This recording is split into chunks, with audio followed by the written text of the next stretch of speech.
To rain as those temperatures rise well above zero. We'll get to 3 degrees today. Not too shabby at all. Please join me in welcoming back Matt Lee. Of course, he's a real estate guru and here to talk about the changes in your industry in terms of technology. Every industry goes through technology changes, but you started in this business in 2001 and you've seen things come and you've seen things go. Yeah, it's funny actually. I read an article about a week ago about how the technology was changing, and I laughed all the way through it because I did start, actually 2002 is when I got my license, and I was 18, I was turning 19, and I dealt with all of these things. You know, it was one of these, you know, we saw what they classified as being old school ways. We're the standard. We're the standard. Okay. And yeah, it was pretty funny. Well, as an example, we talk about fax machines here. We can talk about the pager.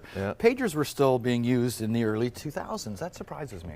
Yeah, I had a pager. I wasn't working in Kingston at the time. I was in Campbellford and Hastings, and you know, it was one of these things where we had an assistant in the office, and she would page us, and then we would find a spot where you could get good cell phone reception, and then be able to call back in. I mean, it was funny, but I mean that's the way it was.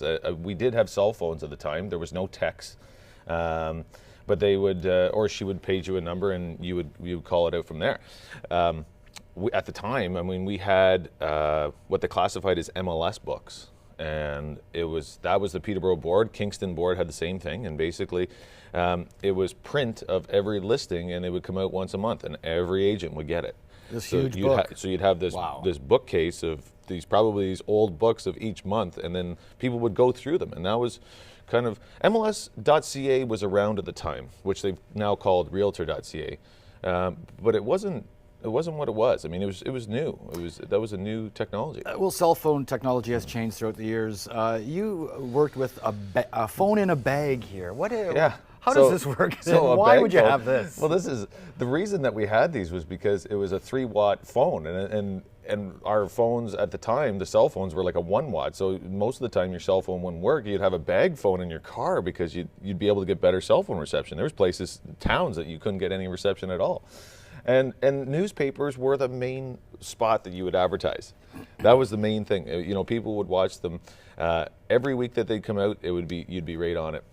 We were taking listings. My dad owned the Century 21 where we were at the time, and we would take the listings to the Royal LePage office that would come out, the new listings, and you'd take them to the Remax, and you'd do these different things that were going on just so that everybody, you know, if they had clients, they'd bring them to you. It'd still be MLS, but that was the way we distributed it to people.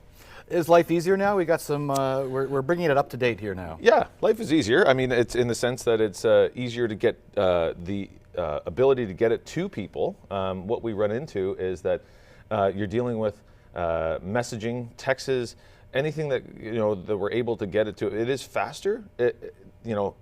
I used to check my email twice a day. Now you're on your phone checking your email once every half an hour. Messages used to say, I'll get back to you within 1 business day. Now it's, I got to get back to you within an hour because it's faster in the sense that it's easier to get the stuff out. Is it easier for the client? Not really, because there's more of a demand for them, and we want to make sure that we as the agent keep that back a little bit and make sure that they understand, we're here to negotiate for you and get this to you, but we have to be careful that it doesn't move too fast. You want to make sure that they're making right decisions, and I think it's actually more important to have an agent now than it was even then. So, well, easier for you in a lot of ways. You're still putting in those hours though, but is it a lot easier for the seller or for the buyer?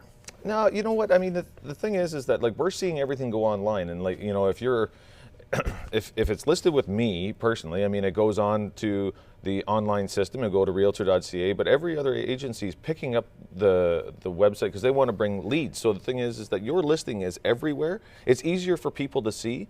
Is the process easier? No.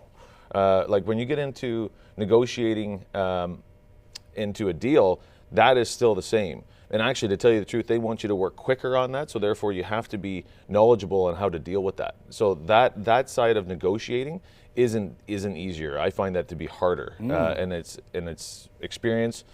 You know, if you're doing, you're getting into these things, you need to know, because we're dealing with insurance companies that, you know, you want to make sure it's insurable, you want to make sure that the financing is covered, you want to make sure we're dealing with, you know, when we started, asbestos wasn't a big thing. You know, Right. these radon wasn't a big thing. You know, we're dealing with different things that, you know, we have to make sure when you're walking through the house, is it going to be covered? I think down the road, teletransporting yourself to the new listing down the road. Yeah. Thank you so much, Matt Lee. Yeah. Real estate tips brought to you by Matt Lee of Royal LePage.